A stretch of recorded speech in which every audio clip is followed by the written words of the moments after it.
Hey everybody, this is Heather and Jenny with Surviving Darkness, and we are on episode 32. Yes. We didn't have any help with the introduction this week. No, we didn't.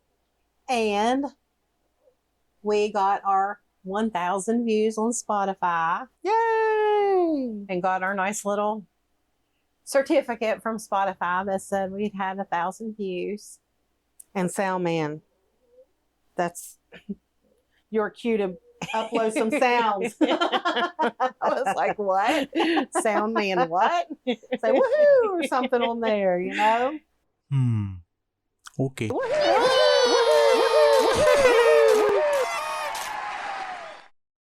There we go. Do I get a raise now? Hee SOUNDMAN. It's weird. Yeah, to me, it's just weird. Because I just never would have imagined even doing a podcast and then actually having people watch it. Mm-hmm. So, I mean, that's not a lot. A lot of people, there's people that have 1 million followers.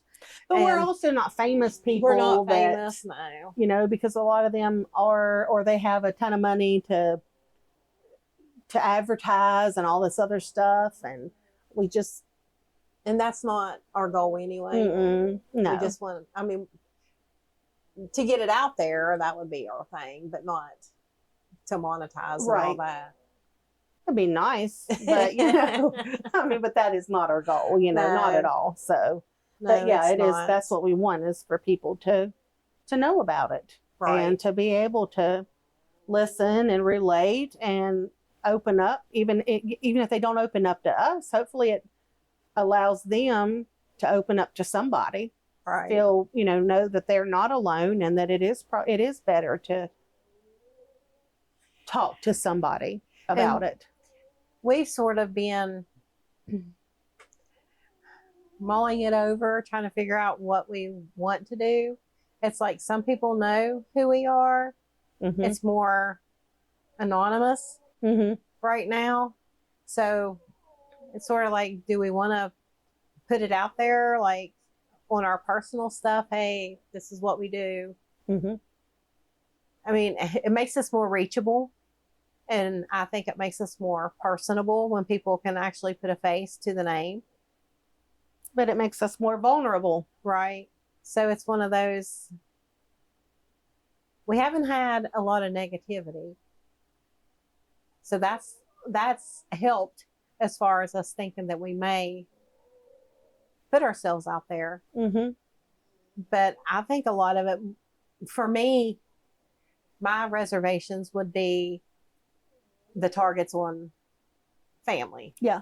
On the kids, even though my kids are adults, but still on the kids and on the family and stuff like that. I don't want them to have to answer questions and all of that for what we're doing. So I think that's sort of what sort of holds me back. But it seems like the more people that we're reaching, the more numbers we're getting as far as views and stuff, the more on edge I'm feeling, because I'm like having so many crazy dreams and nightmares and stuff like that. And I think that it's just the devil's mad because we are reaching people and we are helping people. I have a question. This is completely random. When we come in here and we get ready to do this, I know we talk about like at the end that we know we're done with an episode and we feel totally drained.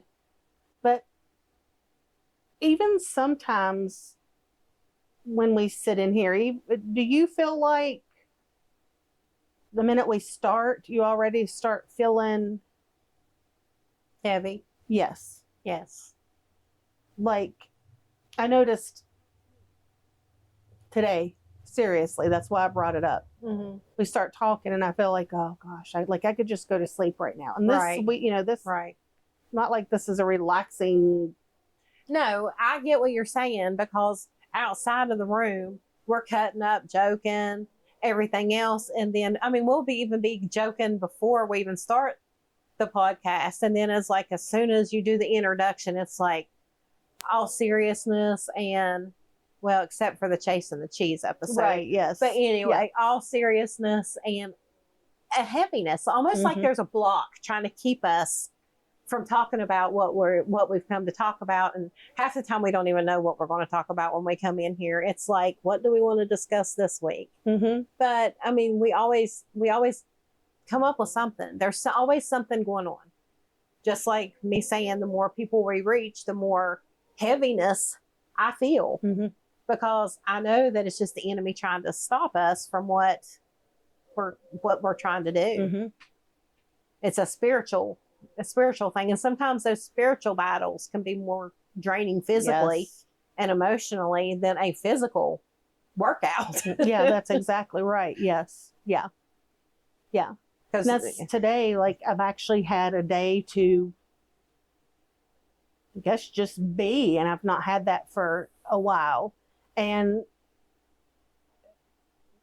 it feels weird to not have my mind going in 1,000 places.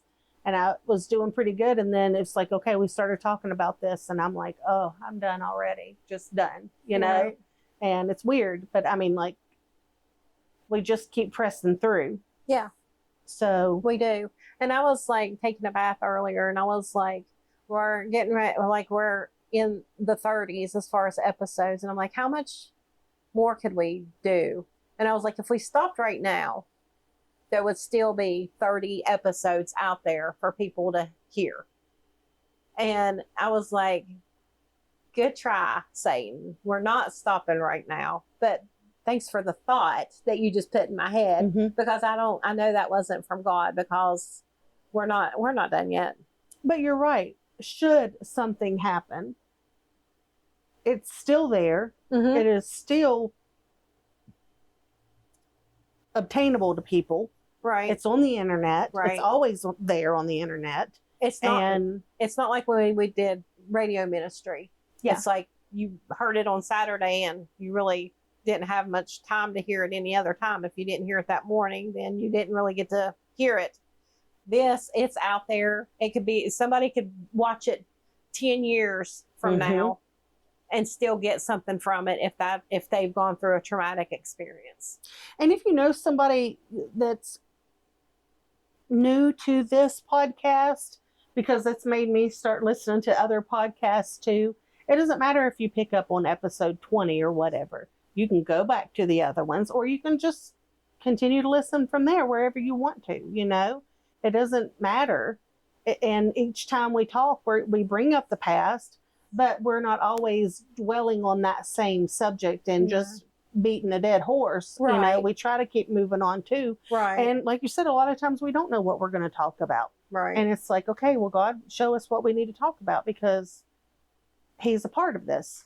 And if you think about it, our lives have changed a lot just since we started this in January. I mean, there's been hard decisions to make. There's just been a lot of things hitting us, and it's just life is always changing. And me being back home, which is hard at 49 years old, but I really feel that God put me where I needed to be right now. Right. Yes. I mean, I hate that we sold our home and living back with Mom, but God has put us here for a reason. And I can't get discouraged. It's His timing. I do feel sometimes a little discouraged. I feel a little down, and sometimes I feel like my body has just really turned against me. It's so difficult going from working one day to sat down the next. It's just there was no time to prepare. But I feel like God has really put us here for a reason. For a reason. Yeah, that's exactly right. Yes. Yeah. And we were talking a little while ago that the things that we've gone through in the past still affect our daily life today, because like you can pick up with you and your husband having to have like the deep conversation with your little boy before he started school. And because it's a totally different world than it was, when, for one, and this was the conversation that we had taking him to school this morning, his first day of real school. We had to have the conversation. We had music going, so our little guy in the back couldn't hear it. But my husband said, well, when we went to school, they had elementary school kids on the bus and then the middle school and high school. And I said, it's still that way because they go at a different time. I said, but I didn't want to put him on the bus because they're kindergartners or whatever, pre-kindergartners, however they want to do it, their age group. And so they're 5 years old, 4 and 5 years old. And then it goes all the way up through like 5th grade. And so you have 11 and 12-year-olds. And I looked at him and I said, there were things that happened when we were younger too, but it is not as prevalent as it is now. So there are 12-year-old kids that are getting pregnant. They're having sex and things starting at 10 and 11 years old, And I remember being subjected to some of our neighbors who were kind of crass and dirty-minded and things like that. But I don't feel like it's at the extent that it is now. Right. And I don't want my kid, if he doesn't have to, then I don't want him to be on a bus with anybody like that and take a chance on something happening. Right. Because evil is very prevalent, I guess you'd say, in this world. And anything can happen. Bus drivers can't look and see everything. No, they can't. And I think that we didn't have that luxury of growing up and feeling safe and not being violated. Mm-hmm. So that's what I said. I told Mom. So we had the conversation. We had a couple conversations. We'll talk about those more. But one of the ones that I've dreaded having with him, but at the same time, I told my husband, I said, it is extremely important to me that we have the conversation and tell him it doesn't matter who it is. If it's mommy, daddy, whoever it is, if they make you touch you inappropriately, make you feel uncomfortable, whatever, you talk to us. Right. If they say, don't say anything because you're going to get in trouble, you're not going to get in trouble. Because my first issue, I'm pretty sure, like 5. I was no more than 6 years old. Mm-hmm. No more than that. 4 or 5 years old. That was it. Mm-hmm. And I knew that it wasn't right. I knew what was going on wasn't right. I didn't say anything to anybody, like to Mom or Dad or anything like that. And I don't want him to feel that way. But the person that did that with you was also 10 years older. Yes. Mm-hmm. They knew better because they would use that as a bribery device. Yep. And that's what I said too, that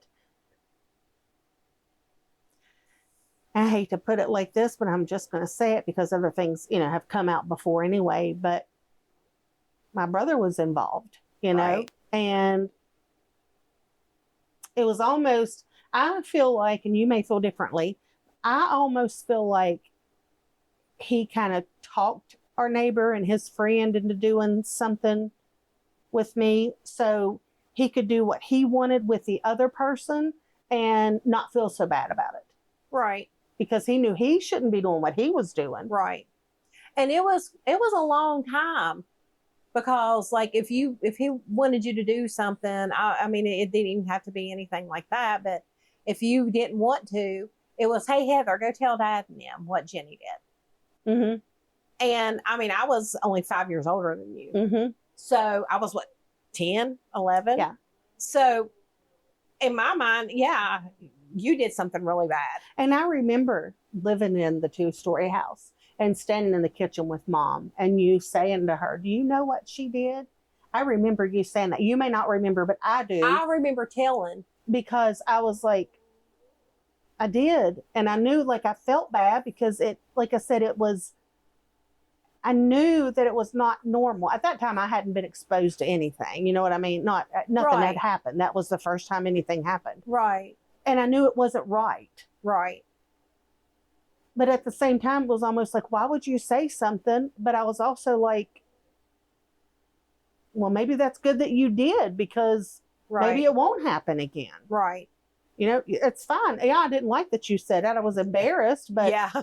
And our brother definitely didn't like that. He was like, I didn't really want you to go say anything. I was like, well, you told me to. yeah. And he Mhm. was like, I wasn't serious.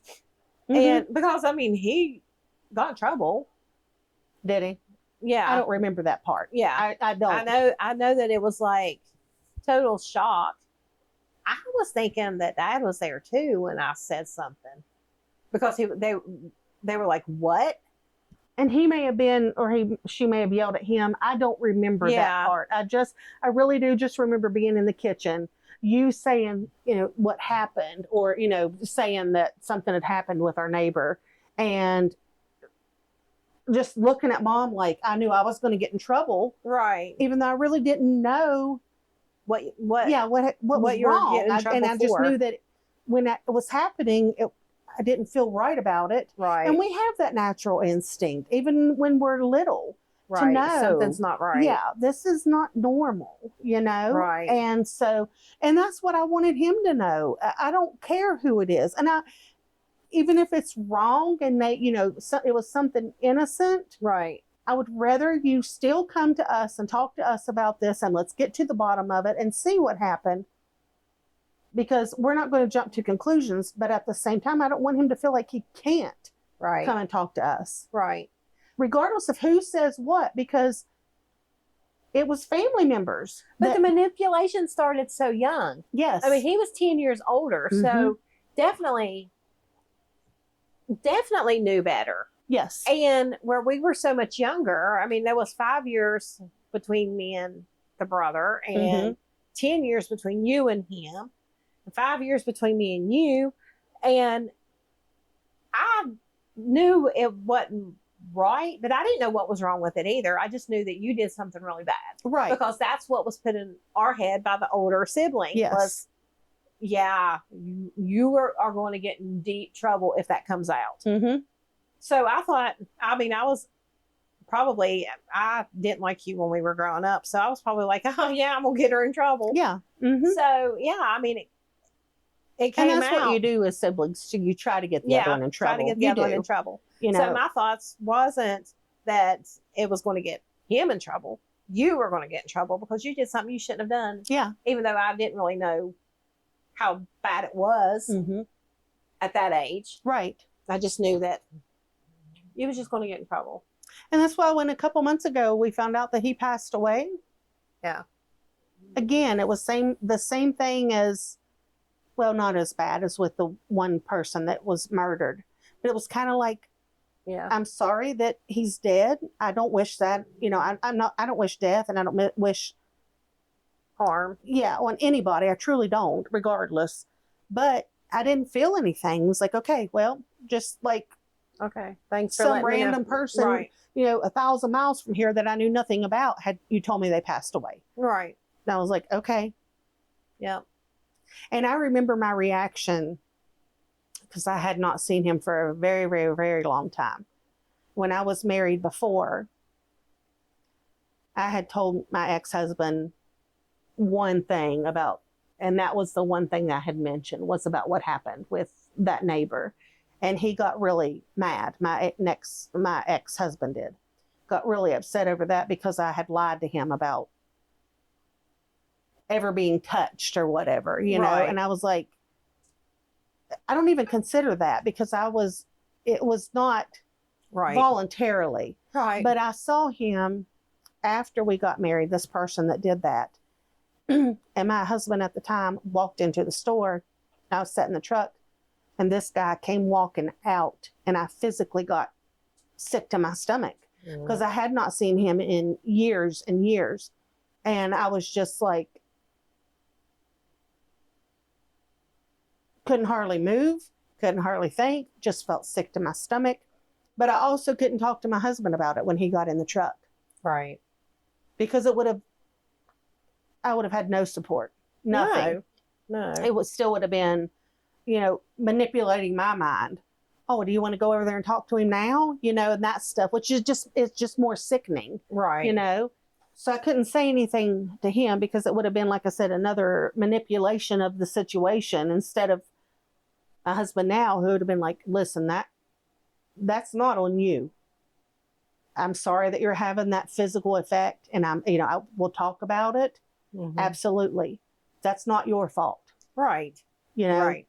And that's another thing that gets to people too when you're in circumstances like that, and why they don't say things a lot of times, because they are made to feel that what happened is their fault. Right. Even though they have no control over anything like that.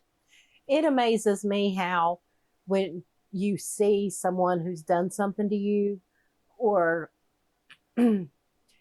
just randomly see those people, how little you feel again. Mm-hmm. And how vulnerable you feel again. Mm-hmm. It's almost like you step back into that person that you were at that point. Yes.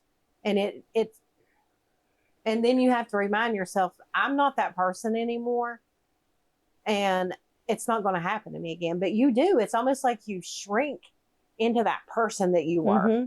And you feel all those emotions. You feel that fear. You feel inferior. You just feel like they still have control. And then over I feel like today, if I would have seen him or the other person, the one that was killed or whatever,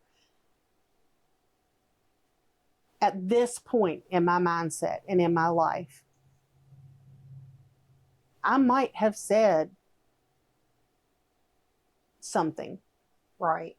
Right. And just said, you're a piece of crap. Like a lot more than that. But, I would not have said that 4 or 5 years ago. Do you think that would have helped you, feel like you had your control back? Probably. And knowing that they're gone and you don't have that opportunity makes it a little bit harder to move on past it. Yeah. But then again, I don't know, because we had the opportunity with our dad, and we even told him we forgave him and everything else. I don't want to feel like I didn't forgive him, because I know I did at that time. Mm-hmm. But it's so hard to cipher through all those emotions and all that anger, and it just completely just be gone. Yeah. And I think it's easier when you don't see that person to hold that anger, mm-hmm. because you're not dealing with them. You are not interacting with them. And I do think that made it easier for me. I can't speak for you, but for me personally, once everything came out, Dad was we had talked about everything. He had said he was sorry, for me to forgive him. But he's not here anymore for me to see how he really had changed. Right.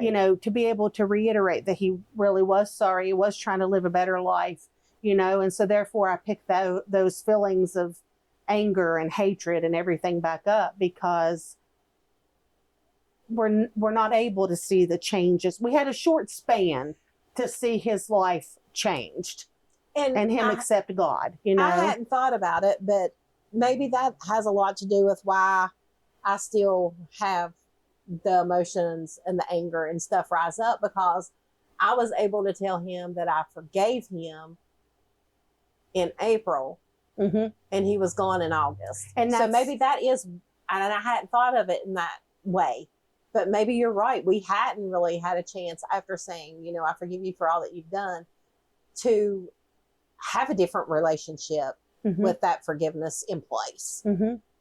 And to develop a normal relationship. Right. We always had he was in control, even after we were grown. Right. It was still, we would have arguments and everything like that, because he was still the dad.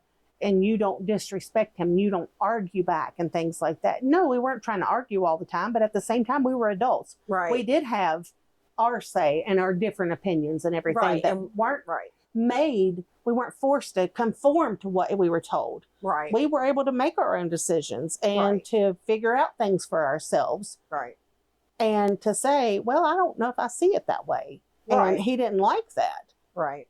But after he got saved again, maybe if he would have been more open to things, you know, and we didn't, like you said, we didn't get to have that and to see how he might have been as a different person. Right. And where I was going with that was, I don't really know that you would have ever felt like you got your control back by confronting them, because we were able to confront him, Mm-hmm. and we still have those. Right. Mm-hmm. We still have our times. And a lot of times the people like that, they don't care. No, I mean, They you don't would get have it a off, lot of feelings, you know, about it. Right. And it's not like they would, I don't feel like they would have ever looked and said, listen, I am so sorry. right, That should have never happened. I am so sorry that happened. right. No, I don't feel like we would have ever had that. No, and that may have just added to the anger, the Yeah. fact that you're not even going to recognize what you've done. And then at that point, like the way that I am with things, and like I said, I have said this 1,000 times, I am not saying that it's right, but I think at that point, I'd have been ready to throw down. You know, I mean, I really would have. Oh, you're not sorry? Well, you know, well, bam, I'm just going to hit you. You know, I mean, like, I think that's because that's how I feel like I would have dealt with it, you know? Right. Well, if you're not going to tell me you're sorry and you don't feel any remorse, then I'm going to hurt you physically, Mm-hmm. you know, not to make you feel the same pain I did, just because I need to get my anger out. And this Right. is what I need to do to you. Right.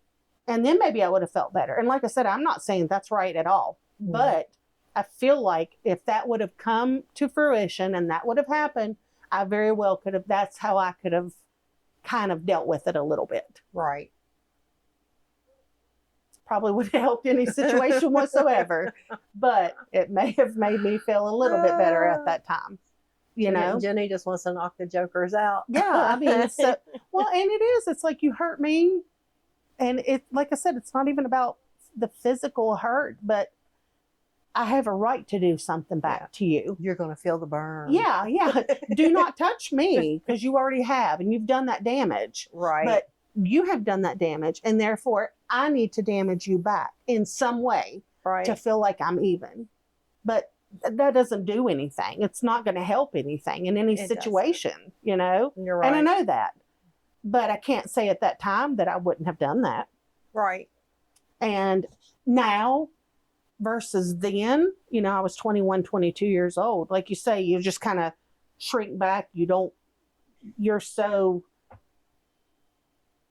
just trapped in your own mind at that point that Right. you're just like, oh my gosh, I can't even react. The only thing I can do is my body can physically react and I can be sick to my stomach. I have no words for you. I don't want to see you. Yet I feel like at this point, at 44 years old, I would feel differently. And the thing is, too, I was just thinking, too, like, if there's other people around, it's almost like you're like, they're going to know. They're going to know by my reaction what happened. So I've got to act like nothing happened, because otherwise everybody's going to know, because they can just see it all over me. Well, and that's because that's what we did for years. We were not allowed to act like anything was wrong. Right. Because if we did, people would know. Right. And that was not allowed to happen. Right. Because if it did, Dad would have been out of the picture. We would have had to deal with this demonic entity on our own. We'd have had no protection whatsoever. This is what was put into our minds. We wouldn't be alive. Yeah, all of this other stuff. And therefore, that's what we felt like.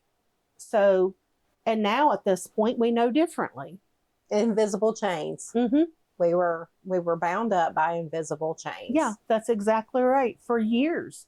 And I can say for myself, and like I said, this is me talking, there's still a little bit of binding there, Mhm.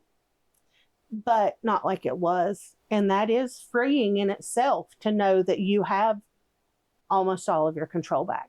Right.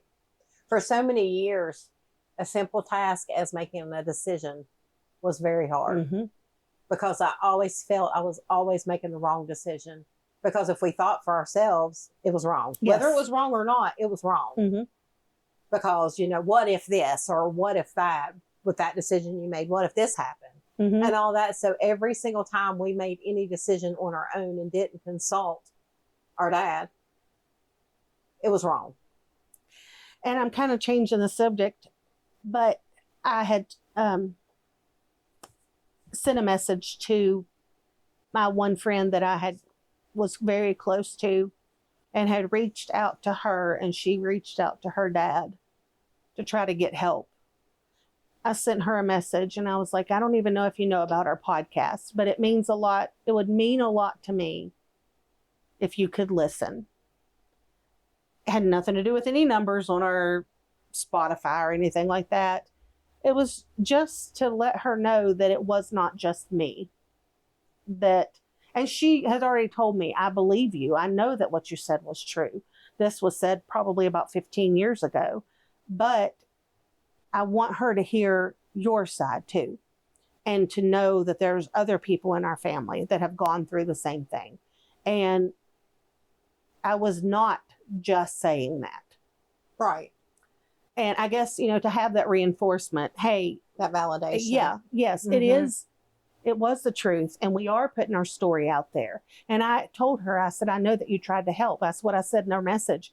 I said, I know you tried to help and I appreciate you. And I just want you to know that, it would just mean a lot if you could listen to this, to kind of know our story. Right. So, and whether she does or not, that's perfectly fine. But it really did.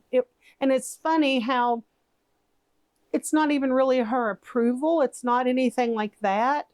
It's just for her to know, like you said, there was some validation that it was the truth. I was not just saying that. Right. Yeah, that's what I was going to say.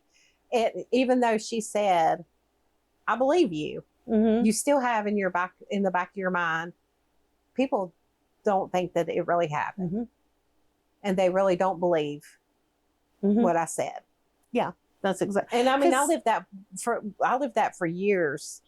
I felt like people were just looking at me like, you got to be careful around her because she'll go say stuff that didn't even happen.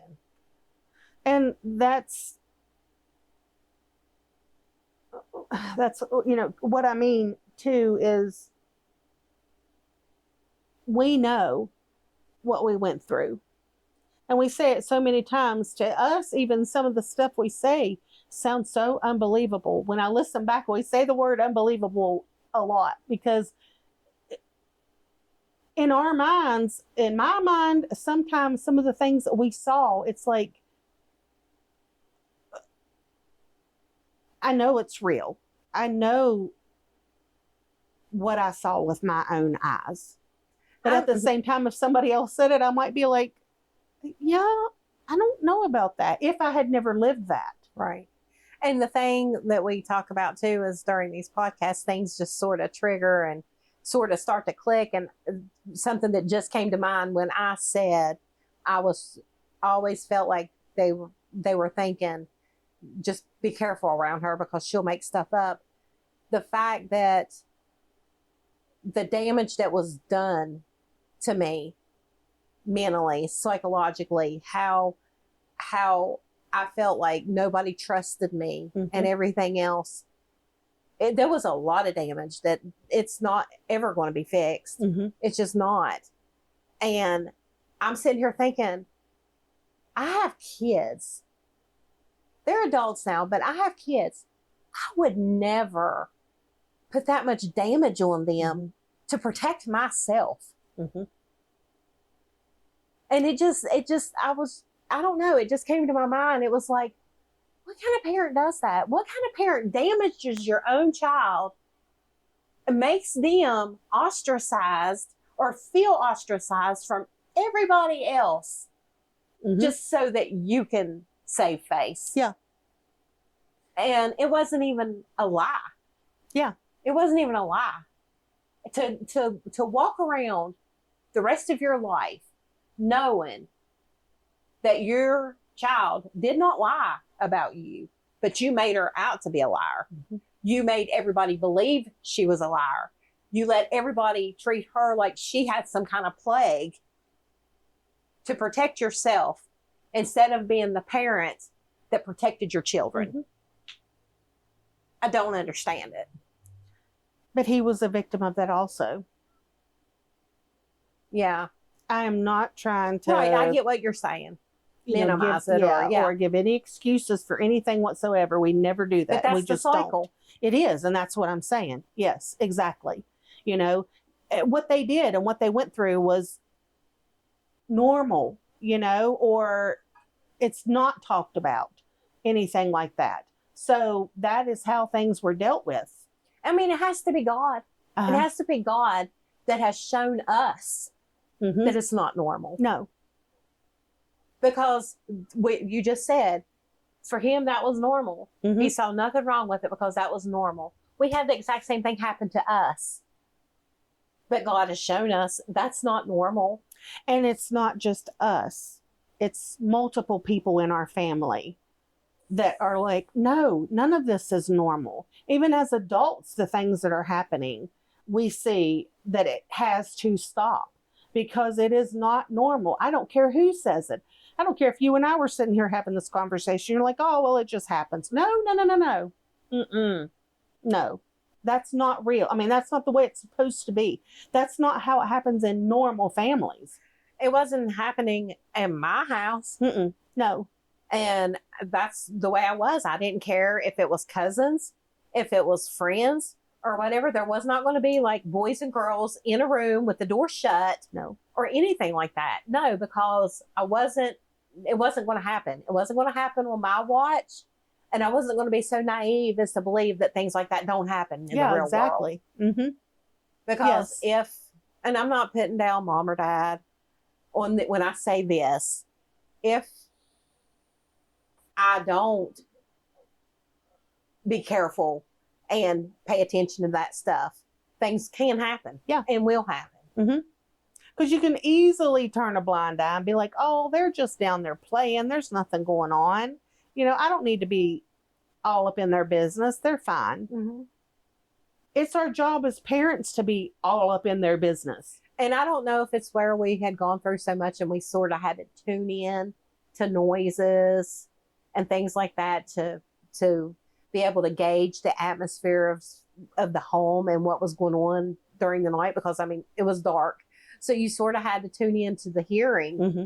and your senses to know when something good was coming or if it was just a normal atmosphere or when the atmosphere changed and something evil was present. Mm-hmm. But I hear so much going on, like even when the kids were little and we had like our cousin come over and different people and they had kids and they would be downstairs playing. We would be like in the dining room or whatever. I could be having a conversation with the adults, but I was still hearing the conversations that were going on downstairs. And if I heard anything inappropriate, I was hollering, what's going on? Mm-hmm. Yes. What are y'all doing? Mm-hmm. And even just being able to say, I heard what you just said. Mm-hmm. They knew they weren't going to get by with anything. Right. And if it was just a simple so-and-so hit me or whatever, I'd be like hollering down, hey, keep your hands to yourself. Yeah. They knew that I knew what was going on down there at all times, even though I'm sitting up here talking to the adults. Mm-hmm. So that sort of stopped a lot of the things from happening. Yeah. From anything happening like that, because they knew mom can hear everything that we're doing upstairs. So, and our minds were innocent as far as our kids were concerned. And we didn't have other evil motives in our mind as to, I'm trying to figure out the best way to put this. When we would stay at other family members' houses, and this, it happened. So there were drinking and things like that going on with the adults sometimes. which I'm trying to figure out the easiest way to say this without trying to say it crudely. It lowers inhibitions and other things are on their mind versus paying attention to what the kids are doing because they're too involved in what they're feeling, what they're wanting as adults. And where their evil thoughts are going to even care about what's going on in the downstairs basement with all the kids from the neighborhood and all of that, you know, or with the other family members just kissing, you know, having sex, things like that, because they had so much going on in their own minds that was just evil working its way in that had come in there that they couldn't even deal with what they were going through and having to deal with enough to even be able to pay attention to what was going on, even in the next room. And if you think about it too, there was so much chaos in those marriages. Yeah. So there was more focus on, are we going to stay together? Is there going to be a fight later because so-and-so's drinking and I may say the wrong thing? Yeah. Or is he going to flirt with that person? Yeah. And it was so much worrying about that kind of stuff. They didn't have time to worry about what the kids and were what doing. proposition is going to be made to me, you know, in the middle of all of this that I'm going to have to kind of defend myself and, you know. Right. And yeah, I'm kind of talking about mom and I, you know, because even if she would have thought something and been like, I don't know about this, y'all might need to check that. Something would have been said. You don't worry about it. Yeah, don't they're worry about fine it. down there. Yeah, everything's good. Yeah. So she was manipulated so much that a lot of times she knew right from wrong, but it was, well, maybe there isn't anything going on. Maybe I am kind of crazy, you know? That's what I was getting at. Yes. Because there was so much chaos with the marriages. Yes, I there. knew. Yeah, that's, yes, exactly. You're more worried about what I say. Is it going to cause a big uproar and is it going to be an all-night fight because I said something that so-and-so didn't like? Yeah, that's exactly right. Yes. That you just didn't think about what was going on with the kids. No. And then, you know, with circumstances, and when she did bring something up, it was, oh, it's nothing. You know, you're just crazy. You know, things like that too. Or she even said that there were things said to her, well, maybe you should do this, or maybe we could do this. So that, you know, he didn't care. You know, it was all about him and what he wanted at that time. You know, granted, mom never did anything that he ever pushed her and wanted her to do. She did not do that. Right. And, you know, thank goodness that she was with herself enough to know and she maintained her morals because that's how she was raised. Yes. And thank goodness. Yes. Because we went through a lot, but it could have been a lot worse. Yes. And for some of our family members, it was worse. Right. Because things had gotten so bad with their parents that it was just like, whatever. Yeah. We're going to do our thing. Y'all do your thing. Yeah, exactly. We have to work. We're going to work. Y'all raise yourselves. Yeah. But it doesn't matter who comes in this house while we're gone. What happens. And we knew, like, nobody comes in this house when our parents weren't home. We would go outside and we could do whatever outside. And we definitely weren't laid up in the bed with our boyfriends or girlfriends when we were 13, 14 years old. No. It didn't happen even when, like, we were adults. I was dating when I was in my 20s. And no, I wasn't laid up in the bed with my boyfriend. I think it's funny that you bring that up because when I got divorced, I moved back home. And my husband now would come over here, you know, and we would hang out in the evenings and we would lay on the bed on top of the covers, watching TV. Right. And the door was open. I was 26 years old. Right. And for one, I didn't stay over there. I didn't feel right about it a lot of times. That was me. Right. And several of the guys he worked with at that time were like, oh, well, I'm sure she stays over there with you. And he was like, no, she doesn't. And they were like, what? And he said, no, she doesn't do that. She's not comfortable doing that. And I'm not saying I never would have, but I also was in church trying to live that life too. It was also out of respect for my parents. Right. I felt like, even at 26 years old, I'm sure I could have looked at them and said, listen, I'm going to go stay over here for a couple days. They would have had no way to say anything, you know, I mean, but. Well, as bad as I'm 49 years old and back living at mom's house, and I'm married, and I feel odd going to the bedroom and laying in the bed watching TV with my husband with the door shut to keep her from having to hear what we're watching while she's in the living room watching what she's watching. I still feel like maybe I shouldn't be in the bedroom with the door shut with my husband. With your husband. Yeah, exactly. Yes. Yeah. And I mean, it was just the way that we were raised. It was just different. And thank goodness we had the one parent that, which Dad was strict with that stuff too. He really was, in a demented kind of way. Well, I was going to say that sort of goes back to the whole appearances though. And it was easier for him to tell his brother, you should not have this going on in your house and this and that. And that was even said, you know, after everything came out, our uncle was like, that makes me so mad, because he was quick to come to my house and tell me what all I was doing wrong and what all my kids were doing wrong, while he was doing a lot worse in his own house. Right.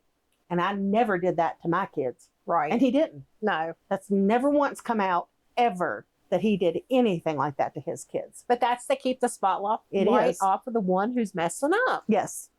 And that's why we know that there are people that aren't going to believe will anything. never believe it. And that is fine. Right. Because they know a totally different person than what we saw. We and saw them both. Yes. And that's why you never know what people go through behind closed doors. You're like, man, they're getting divorced. I can't believe that. Like, their marriage was perfect. You don't know that. No, you don't.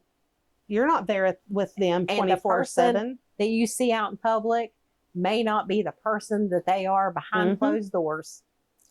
The preacher, you know, and I'm not just talking about preachers. I'm just saying the preacher who is up there doing, you know, every week about, you know, Bible thumping, all that stuff too, is the one that's molesting his daughters. Right. You know, I mean, right. You know, the upstanding citizen that does, well, and that's why, you know, and I know that politics is just corrupt anyway, but you hear people that you think even way high up that would never do anything like that. That's why things come out. Right. You know, that they've been involved in that stuff and they've gotten by with it because of their power. Right. And because of their appearances to other people. Yeah.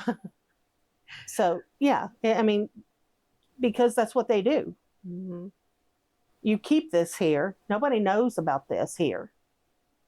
And that's the way it's going to be. Because, and I'm going to be this person outside the home. It's it's not always what it looks like. And that is why I had that conversation with my kid. Yeah. Because you know what? I don't want you to ever feel that way. No. That you cannot come and talk to me. If it's me that has been the one that's made you feel uncomfortable and you don't want to come talk to me about it, you go talk to somebody about that. Right. For one, I hope to goodness that never happens. And if it does, I hope I am confronted about it, because I never want to put somebody in that situation to ever feel that way. Right. But if it does, and I do something wrong like that, you better let somebody know, because I need help. Right. I don't care who I am. I need help. Right. If that is entering my mind and I'm doing something wrong, I need help. And that's what was not done with our families. No. Not at all. It was not, oh my gosh, what did I just do? No. You know, this can't happen again. You know, I'm sorry that happened, and it can't. I have to figure out what is wrong with me. It's just not. And a lot of times that's how the whole cycle just repeats and repeats and repeats. And I'm sitting here thinking, even with others, the things that happened to, it was their fault. Well, it's because she acts like this and she dresses like that. And not when they're a kid and it's an adult doing that to them. No. How do adults make excuses for other adults that are abusing young teenagers or kids? and say, oh, well, if she didn't act like that, and did you see her go over there and sit on his lap? Well, that just opens her up to whatever. Mhm. No. I'm a very affectionate person. I was even then. Just if I walked up to hug somebody, that doesn't give them a right to touch me inappropriately. Right. And I'm not an affectionate person, and I think it's because I don't know. I have Because a hard you time have to have that trusting. wall. You do. I have a hard time trusting that someone's just giving me a hug because they love me Mhm. instead of it being an ugly thing. So we've talked about this too, that we've had other family members that sometimes have made us feel uncomfortable. So when that happens, I kind of just freeze Mm-hmm. when I should be like, don't, just Mhm. don't, just don't. Mm-hmm. And that bothers me too, that I Mhm. feel like in my mind that I just have to stop and not say anything. That, and I catch myself wondering if they're really being like that or if it's just me. Or if you're reading more into it. Yeah, because of the things that we had gone through in the past. Mm-hmm. Yeah. And I'm like, I don't want to accuse somebody or think negatively of someone if that's not And what then they're doing at all. And then, then you sort of feel guilty. Yeah, and you're like, And- well, what did I do? Like, why did I make them? Why did they feel like they could do that? You know, like Yeah. what did I give them a signal? Did I Right. do something wrong? Did I say something? So you're doubting yourself Right. because you're like, what did I do to cause this? Right. When in all actuality, it's not Right. us. It's not the victim that does that. It's somebody else's mind that does that stuff. Right. And so as parents, it's our responsibility too to say, you know what, it's not you. It's not something that you did. And that's what I told my son. Don't let anyone say you're going to get in trouble for this if you say anything. No, you're not. You're the victim. Right. If it Right. happens to you. And I'm just saying, using him, you know, because that's what I wanted to say to him was, make sure that you know, you talk to somebody, regardless of who it is, what the circumstances are. Do not ever feel like you have to be quiet about things, Right. because that's how this stuff just repeats and repeats. And it's not going to happen, you know, because it's just not. So that's why I needed to have that conversation with him. And that's what I told my husband. I said, no, I don't want to have this conversation with him. I do not. That's the last thing I want to have. But it is very important to me that he knows this at a very early age when he can start to understand. Right. Because he is an outgoing person and things Yes. like that. And Yes. I don't want that to. It's hard because you don't want to Put anything in their mind. mess up that innocence, Mm-hmm. but at the same time, you don't want someone else to come in and mess up that innocence. And this is a very cruel and evil world that we live in. We shouldn't ever have to have that conversation with our kids. I had told you guys, and this is what we talked about earlier too. I had to tell my kid, we had to just put everything out there. There are people that try to hurt other people in this world, try to grab people. You know, you fight. You do whatever you can to not let that happen to you. Right. You know, I mean, whatever it is, you make a scene, whatever, because it's not the same world that we lived in. No, it's not. We heard of people getting abducted and things like that when we were younger, but it wasn't, we'd get dropped off at the end of the road and walk home, and it was no big deal. There's no way in this world that I could do that now. Only one time was that an issue, Yeah. and that was when that crazy guy lived on down the road. and we Would felt like he drive. was watching us from the bushes and stuff. I mean, I don't know if he was or not, but it was more than one of us feeling like that. And it was weird because he'd just slowly drive And past watch us. and watch. Yes. Yes. Mm-hmm. And I remember Dad being drunk one night and going down to his house and like showing his hind end or threatening or hollering, or so he said. I don't know. Mm-hmm. I don't know if it really happened or not. Mm-hmm. As we've gotten older, we found out that, there was a lot of talk and not so much did things happen. But, And sometimes in his mind, he might have done that and under the influence. He might have thought that he did that stuff. but the thing is why go holler at someone else for just being a creepy stalker looking Mhm. thing when you're doing much worse at home? Yes, exactly. I'm Because going to protect my kids from everybody else but myself. again, to divert the attention, Right, right. And we've talked about that mom. I don't know if she'll ever be able to, or be ready to talk about everything that went on. And I think that it would help her if she could, because we don't know what all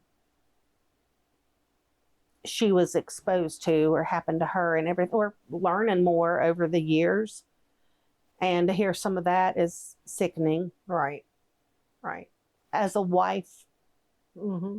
to think about my husband saying some of the things or wanting to do some of the things, and it's awful. Yes. And if that happens with people, then there's more darkness in their marriage than they realize. Or maybe they do realize it, but there's more darkness in their marriage that's actually ruling their marriage. If you have to change who you are Mm-hmm. in order to feel stable in a marriage, Mm-hmm. your marriage is not stable. Mm-mm. Mm-mm. And I'm saying that from experience. Mm-hmm. When you feel like you have to change your personality, who you are, to conform to what they want, Mm-hmm. it's not going to make it anyway. So just get out. Mm-hmm. Because eventually you're going to get tired of playing a role of someone that you're not. Right. Mm-hmm. I think that now I don't have any hard feelings with my ex-husband about him, and I hated him and the other woman, because I hated it, but it has done so much good for me. And that just would have been a toxic marriage. It would have been. And I'm grateful for what happened. Right. Whether I'm married and have a kid or not, I'm grateful that I'm not in that situation anymore. Right. I'm not. Because I don't know if I ever would have confronted the things that went on with me. Probably never. Right. I would have never felt like I could, for one, and I would have never been open about it, about the things that went on. And then it just would have been, I don't think I would have ever had a good relationship with God unless something drastic had changed too, because that was not something that was even a part of our marriage Right. at all. Right. So, and I let that happen. Right. And I feel like I never would have been strong enough to be the one to draw him into church and that life. I could be totally wrong. I don't know how he's living now. I do not know. Right. But I feel like I just would have never been that way. You would have conformed more to Yeah. his way of doing things. And that's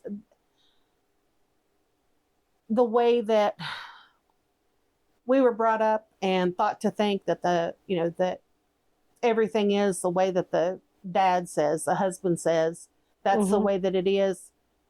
And yes, the husband is supposed to be the man of the household and everything, but it's also supposed to be a combined marriage. It's supposed to be both of you trying to communicate and making things better for both of you. That it wouldn't have been that way at all with my first marriage. Right. Do I think that God tells us to divorce our spouses? No. Do I think you're supposed to stay married forever because that's the bond? I mean, that's the vow that you take? Absolutely. Yes.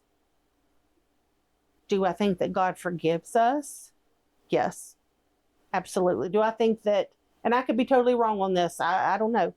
When I get to in front of God, he may say, you divorced your husband, you know, but Infidelity is one of the reasons Right. the Bible says that you can. right. Right. And, but at the same time, I wasn't going to stay in a marriage that was, I never knew from literally one day to the next what Well, was going to happen. My first one, I didn't really have a choice. Mm-hmm. It was, he wanted the divorce. And I mean, Well, that's how this one was, but he wasn't for sure. But it was just because he was unsure where things were going to go with the other person. Yes. But yeah, mine was simply I don't want to, I mean, I guess I could have fought it. Right. But I mean, When they it don't- would have eventually happened anyway, because I mean, the judge would have given him his divorce. It may have taken a little longer Mm-hmm. from the time he filed until it was final. But I mean, you can't force someone else to make the right decisions and to stay in a marriage. Mm-mm. No, you can't. And even though you know that that's not how it should be, and you know that that's not what God wants, God did give us all free will. Mm-hmm. And that was the choice that he made. Mm-hmm.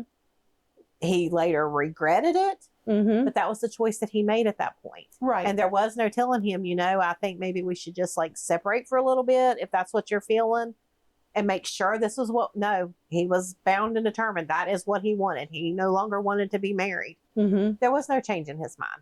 None. Right. So, I mean, I guess that's on him when Judgment Day comes. Mm-hmm. The second one, That one was of a us- need to. one of us would have been dead. Yeah, that's what I'm saying. That was a need to Right. for your safety. Right. And no, I don't think God makes us stay in a situation where, wants us to stay in a situation where it's unsafe. Right. You know, not at all. Right. No. And yours was completely unsafe. It definitely was. And I sit and think about, he's no longer alive either. But I'm like, what if I ran into him? Like, I guess I was thinking that before. If I run into him, what am I going to do?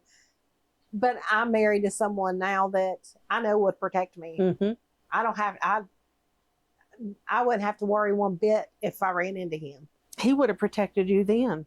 The one you're with now would have protected you then. Oh, yeah. Yeah. He definitely Because, would have. he was a friend for so long and loved you anyway, but that's also the type that he is. Oh, yeah. And that's and he knew this person and knew what they were and how they were. Right. And that's just how it would have been. He wanted to beat him down before I even knew that Mhm. they even knew each other. Yeah, that's what I'm saying, So, yeah, absolutely. Yes. And we were scared to death, seriously, that we were going to get the phone call that he'd killed you all. And that was the truth. Like, that's not an exaggeration by any means whatsoever. Looking back, I see how dangerous it Mhm. was.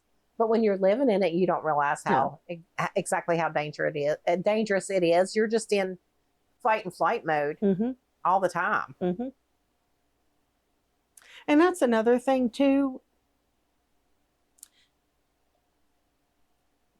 People stay in marriages when there is abuse going on, even if it's not physical. A lot of times and I did this. Well, he's not drinking. He's not doing drugs. He's never laid a hand on me, so maybe I shouldn't leave. But then there are other things that go on that are just as bad, if not worse than physical. Right. The bruises go away, they hurt, but the mental things are there The always. psychological stuff. Yeah, you're right. It's always there. And you still deal with that stuff. Years later, you still deal with that stuff. Yes. So, you know, that you're just not good enough. And, you know, and so, yeah, that just still works in your brain. So, yeah, I guess like with our topics today, it was, we need to make sure that we protect the young and then easily manipulated, you know, and to watch out for them also, you know, Right. because people in this world, there's a lot of evil in You this got to world. look at it for what it really is and not with rose-colored glasses, Mhm. thinking that it's not going to happen to you or yours. Yeah, that's exactly right. You know, we have a neighbor who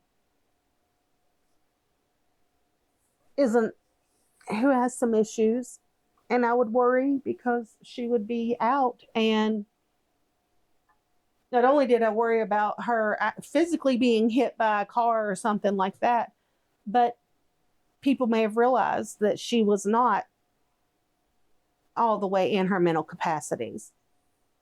And anything could have happened to her that way too. Yes. And so it was very hard to keep a safe distance and let them know that they can trust you, but at the same time watch out for them, because people in this world just do that stuff. They do. Yes, they do. And you hear about it so much that's why I wanted to have conversations. I felt the need to have conversations with my little one. Right. That we might not have had to have at 5 years old when we were growing up. Right. Well, if we would have, maybe some of the things that happened when we were young would have been stopped young. Mm-hmm. It wouldn't have happened. Mm-hmm. And we've talked too about, even when we had other family members in here and talking just in general with our family members who were like, you know, that we're done. This is done. Nobody else is doing this. That we kind of have distanced ourselves from other people in our family. Yeah, they're family, but I don't have a desire to be around them. Right. Not better. Doesn't make me any better than them. Nothing like that. Just different. Right. I don't have a desire to be around that. Right. Family or not. Right. I just don't, because we are not on the same page. No. I don't think the same way you do, and I can't. We just don't have anything in common. No. There's no common ground. No. Other than last name. And I can't understand where your mind is. I can't. Right. And I don't want to go to that level. No. I just, no. So I guess wrapping up, I would just, like I said, we just feel like it's no more of hiding. Right. Everything comes out, you know, in the light, and that's how we keep things from happening. Conversations that we have to have that we don't necessarily want to have. Right. But in order to keep things from going on and to happen again to the next generation, these are conversations that we have to have. That's how you not stop just it. about our family, but about anybody. Yeah, that's how you stop the cycle, not ignoring and trying to make excuses and make it pretty and put a bow on it and all that kind of stuff. You just face what's really there, whether it's ugly or not. You just face it, and that is exactly right. That's how you change things. Mm-hmm. But on a different note, you were talking, and I was over here. I know you probably saw me like giggling or having a funny look on my face, but my oldest son stopped by and told me that he had left something on the end table in the living room. So I typed okie dokie, but autocorrect changed it to okie donkey. Again, we've had this in our conversation before too. Yes. So on a funny note, I was like, okie dokie, hey, okie dokie. And then I was like, dokie, LOL. So then he texts back and he says, okie donkey. I'm like, stupid autocorrect. Love Yes. autocorrect. It Yes. changes so much. So much. Yes. But yeah, that way we're not leaving on such a serious note. But No. so our new thing through the week, okie donkey. Okie dokie. That's right. Yes. Yes. Well, I think as far as I'm concerned, I'm ready to wrap up. I'm ready to wrap up. My brain is dead. But I am glad that we talked about this stuff and that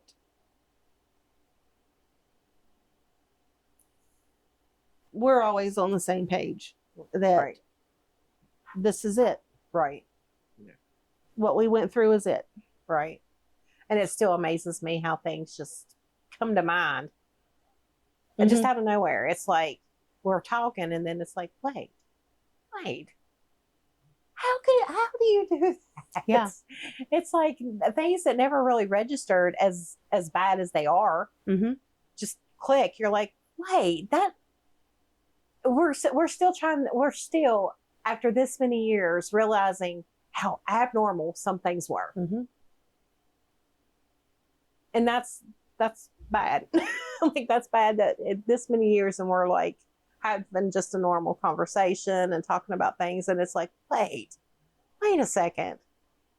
Just listening to myself say that, do you realize how abnormal that was? I'm going to say this before we finish.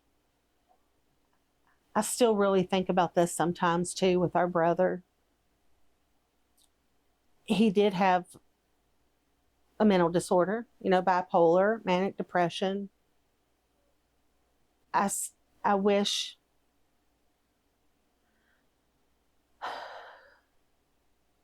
that he would have been able to talk to somebody about the things that he went through, because I guarantee that there's a lot more that he went through that we don't know about either. I agree. I think that we should have an episode just talking about some of the things with him. Mm-hmm. We'll save that for a different episode. Mm-hmm. But yeah, I think we could just put things out there. Like, I mean, not putting him down. I think that our outlook with him was a little bit different. Mm-hmm. Our relationship with him was a little different. I think we were a little bit more forgiving. Mm-hmm. And maybe we should delve down into that and figure out why Mm-hmm. in a different episode. Yeah. Yes. All right. Well, I guess we're good for the week. You all have a good week, and keep in mind that we do have merchandise on our website. And those that might be new to the podcast, you can go to